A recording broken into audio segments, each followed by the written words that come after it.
Bienvenue les amis, très content de vous retrouver pour cette nouvelle vidéo. Vous l'avez sous les yeux, le projet Tulagi. Aujourd'hui, on va parler de l'USAP, tout simplement. Et on va peut-être rentrer tout de suite dans le vif du sujet. Le bilan de la saison, vous en avez l'habitude, même si évidemment cette présentation de Perpignan que vous avez vue aussi sur la miniature est très jolie. On va quand même la passer. Voilà, le bilan de la saison. Qu'est-ce qu'ils ont fait les Perpignanais au classement ? Eh bien, ils ont terminé 10e. Alors, une saison à deux vitesses, un petit peu. On se souvient beaucoup plus de la fin de saison en boulet de canon que du début. On se souvient un petit peu moins des 4 défaites consécutives de Perpignan pour démarrer la saison. C'est bien normal. Mais les Catalans, ce qu'on peut dire, c'est qu'ils nous ont régalés en envoyant du jeu pendant toute la saison. Et souvent, ça a été payant pour eux. Ils ont réussi à gratter pas mal de bonus offensifs en fin de match, notamment à domicile, mais pas que. Et voilà, finalement, bon, ça se termine sur une 10e place, mais très positive, parce que au début de la saison, ils avaient pour ambition de se maintenir, tout simplement. Donc, une 10e place, c'était assez inespéré. Mais au-delà de ça, ils ont fait beaucoup mieux que cette 10e place. Ils ont surpris tout le monde. Et ils ont permis à leurs supporters aussi de rêver d'une qualification dans le top 6 en fin de saison. Et ça, je pense que ça n'a pas de prix pour les Perpignanais. Les Catalans, on les a vus pendant les 3 derniers mois de la saison sur les réseaux sociaux. Ils étaient enflammés à chaque match. Ils espéraient une victoire, ils espéraient 5 points de plus pour aller gratter une qualif. Bref, cette fin de saison était assez folle quand même du côté de Perpignan. Je pense qu'ils vont s'en souvenir pendant longtemps.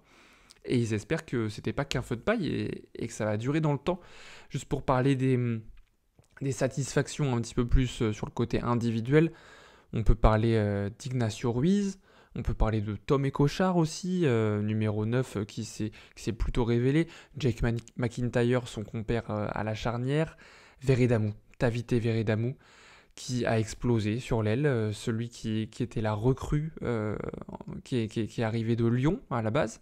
Voilà, tous ces garçons-là ont porté l'USAP, évidemment, sans oublier Pozzolo Tulagi, c'est un petit peu la coqueluche du public catalan, évidemment. Franck Azema a pu largement compter sur lui, Tulagi a connu ses premières sélections en bleu à seulement 19 ans, et il a bien sûr prolongé au club pour les prochaines saisons, pas d'inquiétude. Voilà, je prends un petit peu d'avance sur la section suivante, la thune, le mercato. Mais voilà, autour de lui, sur quel joueur va pouvoir s'appuyer l'USAP et sur quel joueur va pouvoir s'appuyer Franck Azema et son staff, c'est ce qu'on va voir donc dans la thune tout de suite. Donc, le mercato de l'USAP, qu'est-ce qu'il en est ? Est-ce qu'ils ont fait des bons coups ou pas ? D'abord, les départs. 13 départs pour seulement 10 arrivées. On grince un petit peu des dents. On voit qu'au niveau des départs, il y en a beaucoup au poste de pilier de 3e ligne, 3 piliers, 3 3e ligne qui s'en vont. Donc on va vraiment prêter attention là-dessus. Qu'est-ce que je peux vous dire ? Les départs importants globalement, c'est Sacha Lautrian qui a sorti 20 matchs en top 14 la saison dernière, il me semble, c'est ce que j'avais noté, c'est ça. 20 matchs pour Sacha Lautrian. Qui est-ce qu'on a également ? On a aussi un petit Xavier Chiocchi qui a sorti 18 matchs, Mathieu Acebes, icône de Perpignan quand même, donc au-delà du nombre de matchs qui est à 19 la saison dernière, c'est quand même le capitaine emblématique de cette équipe qui s'en va du côté de Biarritz, qui va en Pro D2, qui retourne là où il a commencé le rugby, il me semble, il est biarro je crois, je crois si, peut-être que j'ai des grosses bêtises, ouais c'est ça, il a commencé à Biarritz, c'est pour ça. Puis il est passé par Bayonne. Ok. Donc voilà, Mathieu Acebes qui s'en va. Et puis Tomo Epo aussi qui a quand même rendu de fiers services à l'USAP. Maintenant, on va pouvoir regarder du côté des arrivées. Je vous ai dit qu'on regarderait particulièrement les postes de pilier et de 3e ligne. On rentre dans le vif du sujet avec Brooks, Deveau et Beria. C'était assez inattendu quand même. Kieran Brooks, donc pilier droit expérimenté, qui a plus de 20 matchs par saison avec Toulon. Ça, c'est très solide. Même si c'est un poil vieillissant, bon à 34 ans, il a encore des minutes dans les pattes, il n'y a pas de problème. Bruce Deveau qui arrive aussi du RCT, lui il est plus jeune quand même, 27 ans.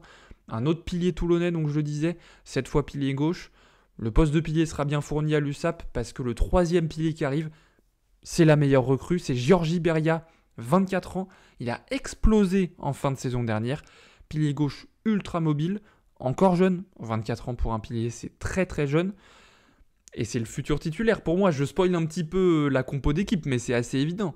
C'est clairement le futur titulaire à gauche de la mêlée de Perpignan.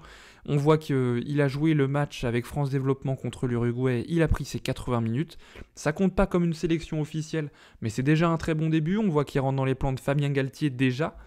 Donc, Georges Iberia, en fait, il vient vraiment, vraiment renforcer très clairement cette première ligne perpignanaise. Et on voit que c'est déjà le très bon coup. Ensuite, en deuxième ligne, on a 2 jeunes qui arrivent. Le premier, c'est Max X. Je ne sais pas si je dis bien. Il arrive des Highlanders. C'est un jeune deuxième ligne, un jeune deuxième ligne néo-zélandais, je crois. C'est un bon apport pour moi. Il est polyvalent deuxième et troisième ligne. C'est ça, il est néo-Z. Je voulais vérifier pour ne pas raconter de bêtises. Il est polyvalent en deuxième et en troisième. On voit qu'à chaque fois, il joue numéro 5 et numéro 6. Alors, sur All Rugby, il est listé deuxième ligne, mais a priori, il a plus démarré en troisième ligne. Donc, à voir la saison prochaine. Et ensuite, encore un Toulonnais qui arrive, Adrien Warion. Ça, c'est un espoir pour le coup, 23 ans. On voit que Franck Azema a gardé cette relation, ce lien qu'il a construit à Toulon il y a 2 saisons quand il a coaché le RCT avec Pierre Mignoni. Donc il a fait le choix de ramener certains de ses anciens protégés, c'est assez marrant. Donc voilà, Adrien Warion qui arrive un petit peu dans ses valises, faudra lui laisser le temps de se développer, mais il a déjà quelques matchs en top 14, j'aime bien la recrue. Dans le style espoir, jeune de 22, 23, 24 ans. On a Noé Delascava qui arrive en troisième ligne. Ça, c'est un jeune de La Rochelle. Pour moi, c'est quand même un signe. L'USAP recrute jeune, l'USAP recrute GIF et fait des paris pour l'avenir. Et je trouve que c'est la marque d'un club qui, désormais, est beaucoup plus patient. A moins un besoin de résultats immédiats pour le maintien et rien que le maintien, et donc fait des plans sur une seule saison. On sent que, alors c'est peut-être la patte Franck Azema ou pas, je ne sais pas, mais le club est beaucoup plus patient et ça se voit dans son recrutement. Il y a plus de jeunes, il y a moins besoin de joueurs que de joueurs expérimentés et on essaie de construire un groupe plus équilibré. Voilà, ça c'est très intéressant. À la mêlée, personne s'en va côté demi-mêlée. Par contre, il y a 2 arrivées. James Hall, demi-mêlée de 28 ans, qui arrive du Racing 92, qui a passé de nombreuses saisons au Stade Français, on s'en souvient. Hein. Il a passé 4 saisons à Paris. Et Djela Aprasidze. Alors, déjà, James Hall, pour moi, il sera 3e, 4e option. Je pense, au vu de la qualité de l'USAP à ce poste, c'est assez fou de se dire ça. Ça prouve que maintenant, Perpignan est assez armé à ce poste-là. Et ensuite, Aprasidze, il est encore relativement jeune, 26 ans. Pour moi, c'est un bon coup, assez discret. Géorgien, mais GIF. Encore une fois, c'est important de le dire. On se souvient encore de ces 2 énormes coups de canon là, de 60 mètres pour terrasser Bordeaux en demi-finale avec Montpellier. Il était à Montpellier à la base cette saison-là. Donc voilà, pour envoyer le MHR en finale, tout simplement. C'est ça, il était à Montpellier. Donc, en tant que supporter bordelais, je m'en souviens encore, mais pour moi, c'est un bon coup qui passe un petit peu sous les radars. Il n'a pas beaucoup joué avec Bayonne la saison passée. Il a toujours été sur le banc, quasiment une seule fois titulaire. Je dis pas qu'il faudra lui donner les clés du camion, c'est pas ça, mais je trouve que c'est un bon apport. Honnêtement, c'est un bon apport pour équilibrer un groupe. Il peut vraiment, vraiment dépanner en cas de besoin. Ce sera une 2e, 3e option. Ensuite, pour les 2 derniers, on a Antoine Aucagne qui arrive à l'ouverture. 24 ans, demi d'ouverture qui était à Aurillac précédemment, meilleur réalisateur de la Pro D2 la saison dernière. Et a priori, j'ai lu dans une interview qu'il aurait été convaincu par le style de jeu et les idées du staff. Il était courtisé notamment par Lyon et Montpellier, je crois. Donc ça montre, ça c'est très positif aussi, ça montre que Perpignan devient attractif. Et de par son style de jeu, de par la manière de jouer sur le terrain. Donc ça c'est très très très très bon. Honnêtement, je pense que si j'étais supporter perpignanais, je me réjouirais de ça. C'est très important d'être attractif sur le marché des transferts. Et pour finir donc ce recrutement, ils sont allés piocher à nouveau à Bayonne avec Bouli-Roi-Roi. Voilà, centre ailier fidjien. Il vient renforcer la ligne arrière catalane. Un bon coup, maintenant on verra s'il joue ou pas.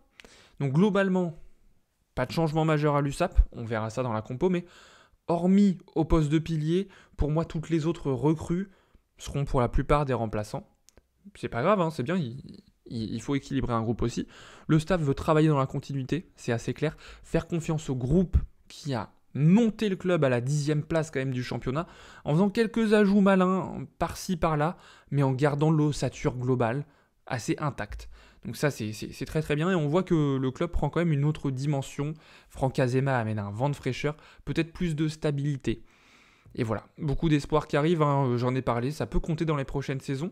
Peut-être que ça va pas payer là dès la saison 2024-2025, mais les Warion, Del Schiava, Beria, Ocagne, tout ça c'est français, c'est GIF, ça a un bon potentiel, c'est très bien pour l'avenir. L'USAP construit son avenir.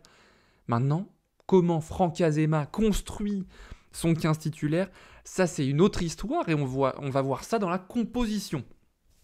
Alors, pour moi, comme je vous l'ai dit, elle va assez peu bouger au final, cette compo d'équipe. Je pense que c'est une des équipes qui a une compo qui bouge le moins, quand même. Parmi les recrues, je pense qu'il n'y a que Georgie Beria qui intègre le 15 de départ. Beria, Ruiz, Ruelovce en première ligne. Tanguy, Tuilagi en deuxième ligne. Pour moi, là, ça bouge pas. Pas trop de galère. Troisième ligne, Alan Brazo, Oviedo, Sobela. Alors, il y avait un petit débat entre Oviedo et Faasso. J'ai mis Oviedo parce qu'il est GIF. Maintenant, Faasso très très fort. J'ai aucun problème avec ça si vous le mettez dans votre 15 titulaire. C'est bien normal. Ecochar McIntyre à la charnière. Ça, on n'y touche pas. De La Fuente, Dougie Valou au centre. Ça me paraît assez clair. Enfin, en fait, la composition d'équipe de l'USAP, pour moi, elle est assez limpide, en fait. Dubois, Tommaso Alan et Tamité Veredamou sur le triangle arrière. On peut aller regarder un petit peu dans l'effectif. Est-ce qu'il y a un débat entre Ruiz et Lam au poste de talonneur? Pas sûr. Il y avait peut-être un débat entre Ruelovce et Ceccarelli au poste de pilier droit. Il est pilier droit, hein, c'est ça, voilà, je raconte pas de bêtises, je préfère vérifier mes propos plutôt que de raconter n'importe quoi. Ok, peut-être un débat entre Ceccarelli et Ruelovce, parce que en plus Ceccarelli est GIF, ça c'est bon. Deuxième ligne, ouais, pourquoi pas Marvin Horry, mais franchement, le Mathieu Tanguy Pozzolo Tulagi me va très très bien. Ouais, je cherchais Pozzolo en fait, je pensais plus au fait qu'il était en contrat espoir, évidemment. Marvin Horry, il commence pas... Ah non, ok, je pensais qu'il commençait plus souvent que ça en troisième ligne. Mais étant donné qu'il commence plus souvent 5, évidemment qu'on met Tulagi 5. Maintenant, pourquoi pas une deuxième ligne Horry-Tulagi. Mais bon, Mathieu Tanguy, ça me va aussi. Donc je check juste mes choix, mais franchement, j'ai aucun souci avec ça. J'avais mis De La Fuente, Dougie Valou au centre. Je pense qu'ils vont commencer comme ça et que Bouli-Roy-Roy et Nakalevu seront plutôt sur le banc pour faire tourner. Voilà, ma compo, je la trouve bien comme ça, je vous ai dit. Seul le changement, peut-être Ruelovce, mais voilà. Maintenant, on va s'intéresser au Factor X. Quel joueur va faire bondir de leur canapé les supporters perpignanais ou va les faire kiffer au stade? Écoutez, ce joueur-là, c'est pas un Fidjien cette fois. C'est Tommaso Alan. Il est là. Il fait pas trop de bruit. La preuve, on n'en a pas encore parlé de Tommaso Alan. Pourquoi c'est mon Factor X? Alors, on n'a pas toutes les infos encore pour lui, mais la saison dernière, il avait renoncé à l'équipe d'Italie pendant le tournoi à destination. Ça a son importance parce que si c'est encore le cas, cette saison, ça veut dire qu'il serait à Perpignan pendant toute la saison. Et il ne serait pas pris avec l'équipe d'Italie pendant le mois de novembre, il ne serait pas pris de janvier à avril pour le tour à destination. Non, il serait à l'USAP pour jouer toute la saison. Ça fait une grosse différence. Il a affiché un très bon niveau de jeu la saison dernière, 173 points au total. Excellent face aux Perches. Il a amené beaucoup de stabilité et c'est vrai qu'un club comme Perpignan en a vraiment besoin, notamment sur le côté buteur, mais pas que. Et en plus de ça, il a la polyvalence 10-15, toujours très utile. Bref, ce gars, c'est mon Factor X parce qu'il est à un poste tellement important qu'il peut changer la phase de la saison de l'USAP. Évidemment, j'oublie pas Pozzolo Tulagi, c'est juste que ça aurait été un petit peu l'évidence. Voilà, il est déjà dans la miniature de cette vidéo, tu penses USAP, tu penses Tulagi. Donc pour moi, c'est pas la définition d'un Factor X. Voilà. Mais maintenant, on va passer au prono, maintenant qu'on a parlé de tout ça. Regardez-moi ce petit Tommaso Alan qui est prêt à à faire chavirer le cœur des Perpignanais. Le prono, où est-ce qu'on en est pour l'USAP? Est-ce que Perpignan est toujours à se démener pour essayer d'assurer un maintien et va lutter pendant 26 journées, ou est-ce qu'ils peuvent regarder un petit peu plus haut? Où en est le projet Tuilagi? Bon, faut bien se rendre compte d'abord que la saison dernière, ça a été une saison excellente pour Perpignan. J'avoue que j'ai du mal à les revoir aussi haut, ça a quand même été une surprise, les étoiles étaient alignées. Je les place 12e, en dehors de la zone rouge, quand même. Contrairement à la saison dernière, je ne les vois pas finir devant Bayonne et Lyon. Je pense que ces deux équipes-là seront devant Perpi. Si Perpi bat l'une de ces deux équipes, il y en aura une qui va s'intercaler. Je les vois vraiment 12e. Je trouverais ça surprenant, hein, je trouverais ça surprenant qu'ils battent Bayonne et Lyon, les deux, mais voilà, comme d'habitude, ça va se jouer à un point près, donc ça peut basculer des deux côtés, sur un point de bonus, sur une victoire à l'extérieur, tout ça. Donc, pour moi, juste, ils étaient en réussite maximale l'an dernier, hein, pour résumer. Je pense qu'ils vont produire autant de jeux, avec la même envie. Cette fois, ils seront plus attendus, et on sait que c'est vraiment plus compliqué dans ces conditions, quand tu es attendu, quand les adversaires n'ont plus cet effet de surprise. Mais rassurez-vous, supporters perpignanais, vous ne serez pas relégués, en tout cas, pas dans mon classement, voilà. Donc vous pouvez être rassurés. Merci d'avoir suivi cette vidéo, like, abonne-toi, j'attends ton avis en commentaire, que tu sois supporter perpignanais ou pas. Et on se retrouve demain pour une nouvelle preview. Merci tout le monde, ciao.